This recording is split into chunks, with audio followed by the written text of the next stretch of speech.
네.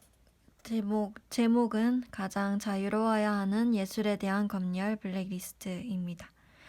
22조 1항 모든 국민은 학문과 예술의 자유를 가진다. 2항 저작자, 발명가, 과학기술자와 예술가의 권리는 법률로서 보호한다. 라는 내용이고요. 여기에서 멤버들이 나눈 내용을 소개를 해드리겠습니다. 21조, 22조와 관련해서 검열 문제를 이제는 좀 벗어났다고 생각할 수도 있지만 2017년에 대구 청년 작가들이 작품에서 세월호 박정희를 다뤘다는 이유로 전시 기회를 얻지 못하고 배제된 사건이 있었어요. 재판이 열렸고 작가들은 전시하지 못한 작품들을 모아 2017 대구 갑질박멸 예술난장이라는 이름으로 따로 전시회를 열었죠. 서울에서는 예술가의 자유가 보장되는 추세라지만 대구에서 자유로운 창작은 여전히 용기를 내야 하는 일 같습니다. 대구에서 2017년에 있었던 이야기들, 예술 작품을 전시하는 데 있어서 내용의 제한을 받았던 그런 사건들이 있었고요. 이어서 가면 그리고 이 상 문학상은 굉장히 권위 있는 상인데 최근 주최 측에서 상을 받은 수상자에게 판권을 거의 다 달라는 식으로 요구했나 봐요. 판매권 등 작가가 가져야 할 권리를 빼앗겼다고 판단한 작가는 절필 선언을 하였더라고요. 최근에 생긴 일방적인 계약 조항 때문에 작가가 자신의 창작 활동까지 포기한 것이죠. 이런 경우 작가의 권리를 어떻게 보호할 수 있을지 고민해 봐야겠어요. 패러디, 모방 등의 문제들도 생각을 해봤으면 좋겠고요. 박민견님 의견으로 가서 예술의 자유에서 많이 나오는 문제가 저작권 문제잖아요. 문화권이 문화향유권과 충돌될 때가 있더라고요. 라고 해서 조금 저작권에 대해서 문화향유권 부딪히는 것들에 대해 얘기를 주셨어요. 다시 읽어보면 저작권 보호기간이 사후 70년이에요. 월트 디즈니로 인해서 국제적인 저작권 기준이 늘어났다고 유추하죠. 미키마우스를 만든 월트 디즈니가 1966년 사망했는데요. 당시 저작권법 보호 기간이 사후 50년이었죠. 그러면 2016년까지만 인정되는데 2013년에 이 저작권법이 바뀌게 됩니다. 그래서 개인정보 하시는 분들이 월트 디즈니사가 영향을 미치지 않았을까 그렇게도 이야기하는데 일리가 있는 것 같아요 라고 했어요. 그 저작권이 언제까지 보호될 수 있는지에 대한 것들 얘기를 주셨고요. 이어서 그리고 이 조항은 학문 연구와 예술 활동이 국가의 간섭 없이 이루어져야 한다는 것입니다. 90년대 초반까지만 해도 가수들이 발매하는 음반에는 건전가요가 하나씩 들어가 있어야 했습니다. 변진섭 1집 앨범에서는 가수 원길 동료가 건전가요라는 이름으로 같이 들어가 있었어요. 가수 원길 하나 더 부른다고 예술활동 침해라 말하기엔 좀 부족할 수도 있지만 내가 원하지 않는다고 안 할 수 없는 국가의 억압이 어느 정도 있었습니다. 표현의 자유와 함께 우리가 고민해봐야 하는 문제는 어디까지라는 것이에요. 누군가를 해하고 차별하고 혐오하는 예술도 과연 표현의 자유라는 이유로 인정해야 할까요? 박근혜 전 대통령을 모욕한 그림을 그린 화가는 작가들의 예술 창작의 자유가 폭력적인 행위로 인해 훼손될 수 없다고 소송을 제기했고 법원은 그림을 파손한 예비역 군인에게 손해배상을 명령했습니다. 한편 세월호 유가족들에 대한 일베의 창작물은 재판에서 모욕죄가 확정되었습니다. 아직 표현의 자유는 개인정보 침해나 명예훼손, 모욕, 인격보호 등과 늘 충돌되는 것 같고 정해진 선이 없는 듯합니다. 공익을 훼손하는 정도도 그때그때 다르게 판단되고요.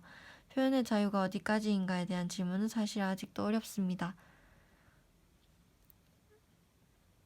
라고 해서 각 작품에 따라서 이게 표현의 자유 침해인지 모욕죄에 해당되는지 등등이 사건에 따라 다르게 판단받았던 그런 이야기를 해주셨습니다. 그래서 오른쪽으로 넘어가서 질문이 있습니다. 학문의 자유가 보장된다고 느끼며 사셨나요? 라는 질문을 같이 나눠보면 좋을 것 같은데요. 멤버들의 얘기를 들어보면 바틀비 저는 사실 우리가 습득하고 있는 지식이 반쪽 지식이라고 생각해요. 동양에 살고 있지만 초등교육부터 대학교육까지 서양의 커리큘럼을 가져와 배워요. 동양, 아프리카 등 제3세계의 학문도 있을 텐데 접해볼 기회가 거의 없죠. 대학에 가서도 기존에 제공된 것 외의 것들은 배우기가 어려워요. 교수의 한계도 있지만 학생 스스로 연구해 보려고 해도 인프라가 부족하죠. 그래서 많은 사람이 유학하러 가는 것 같아요. 일본은 여러 나라의 문헌을 일본어로 번역해서 자국 내에서 충분히 지식을 습득할 수 있도록 한다고 들었어요. 우리나라는 출판된 책조차도 다양하게 번역이 안 돼 있어서 과연 학문의 자유가 보장되는 사회에 살고 있는지 의구심이 듭니다. 버들이 말씀하신 거에 동의하면서도 접할 수 있는 양이나 수단의 문제가 있는 것이지 자유와 관련이 될까 싶어요. 원하면 우리가 노력해서 배울 수는 있으니까요. 라고 해서 기존에 제공되는 교육의 내용에 한계가 있다라는 의견도 있었고요. 또 아래의 의견은 그거는 우리가 원하면 어쨌든 선택해서 더 배울 수 있지 않느냐는 의견이었고요. 바틀비 어릴 때는 교육을 제공받는 입장이잖아요.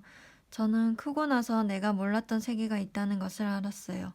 과연 나는 어릴 때 학문의 자유를 누렸나 싶어요. 박민경 교수가 갑질하며 대학원생들의 연구를 가로막는 상황이 있었어요. 그런데 국가인권위원회가 만들어진 지 10년이 넘었는데 대학에서 22조와 관련된 공고안이 별로 없는 거예요. 왜 그런가 봤더니 학생들이 중간에 다 그만두었던 겁니다. 실제로 자유가 보장되지 않은 거죠. 내가 원하는 논문을 연구하고 출판할 수 있는 것이 학문의 자유인데 그것을 대학 자치에 맡기면서 문제가 생깁니다. 교수의 지도 방식을 규제할 수 있는 것이 없어요. 학문의 자유와 대학 자치권에서의 교수의 연구권, 지도권이 충돌하는 거예요. 이게 애매한 것 같아요. 서우민 중고등학교 학생 관점에서 보면 배우는 과목들은 이미 최대치로 선정돼 있었고 그것과 별개로 내가 다른 것, 예를 들어 인권이나 건축, 외국 음악, 사회주의 사상 같은 것들을 배우고 싶다면 개별로 배우는 건 자유죠. 그러나 가정 환경에 따라 편차가 심하지 않을까요?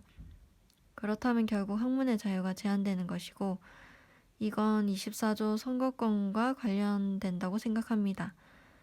청소년들에게 선거권이 없어서 그들이 필요로 하는 교육과정, 교육 형태를 제한하는 정치인이 없는 거죠. 20대가 되어 대학에 가더라도 대학이 스스로 학생들의 의견을 수렴하고 교육과정을 편성하지는 않기 때문에 마찬가지고요. 10대 때부터 선거권이 있고 의사를 표현하고 그것이 반영되는 과정을 거친다면 많은 변화가 있을 것 같아요. 박민경 교육감 선거는 나이를 진짜 당겨야 할 것 같아요. 이미 공교육이 끝나 나이 많은 사람들 의견만 반영되고 있으니까요. 라고 해서 대학의 자치라는 거에 대해서 해석하는 바가 다양한데 지금의 대학의 자치는 교수의 연구권, 대학 운영진들의 좀 결정권이 좀 더 강하게 드러나 있어서 학생들이 원하는 그런 학습에 대해서는 좀 다루지 않는 것 같다는 의견이 있었고요.